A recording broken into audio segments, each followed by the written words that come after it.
Bhojpuri industry की कुछ हसीनाएं ऐसी हैं जिन्होंने भोजपुरी फिल्म से फेम कमाया और नाम दोनों कमाया, लेकिन बाद में भोजपुरी इंडस्ट्री से दूरी बना ली।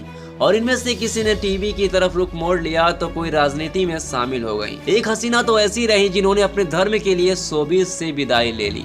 ऐसी अमेजिंग वीडियो देखने के लिए सब्सक्राइब कीजिए द भोजपुरी मूवीज फैक्ट को, और हाँ, इंस्टाग्राम पर फॉलो करना मत भूलिएगा। श्वेता तिवारी को टीवी सीरियल कसौटी जिंदगी की, इससे इन्हें घर घर पहचान मिली, लेकिन एक दौर में उनका शुमार भोजपुरी की टॉप एक्ट्रेस में से एक रहा।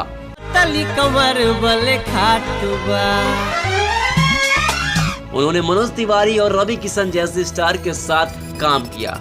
वे कब अबू अगनवा, हमार सैया हिंदुस्तानी और ए भौजी के सिस्टर जैसी फिल्मों का हिस्सा रही। मोनालिसा ने भोजपुरी के पावर स्टार पवन सिंह से लेकर दिनेश लाल यादव निरहुआ तक के साथ काम किया है। दरार, जिद्दी, आशिक, प्यार के रंग, सैया के साथ मड़ैया में जैसी कई फिल्मों में काम किया और भोजपुरी की टॉप एक्ट्रेस बन गई।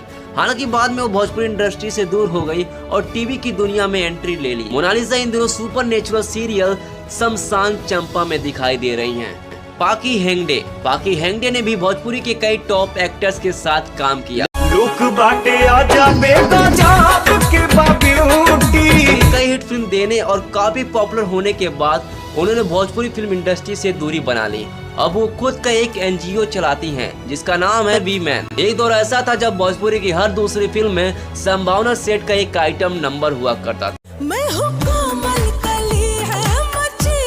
संभावना के लटकों झटकों के आगे दर्शक दीवाने हो जाते थे, लेकिन अब संभावना ने भोजपुरी इंडस्ट्री से खुद को काफी हद तक दूर कर लिया है। अब वो यूट्यूब पर ब्लॉगिंग करती हैं और उनके यूट्यूब चैनल पर करीब 4 मिलियन सब्सक्राइबर हैं। संभावना सेट के बाद अगर कोई आइटम क्वीन के नाम से पॉपुलर हुई तो वो सीमा सिंह ही थी।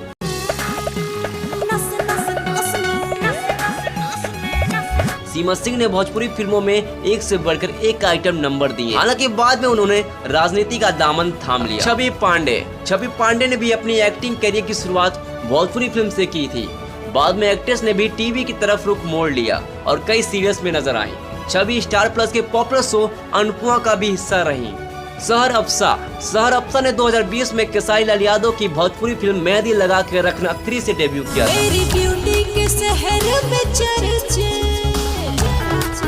इसके अलावा वे पवन सिंह के साथ एक्शन ड्रामा फिल्म घातक में भी नजर आए। लेकिन 2 साल एक्टिंग करियर के बाद शहर अफसा ने अपने धर्म के लिए शोबिज को अलविदा कह दिया।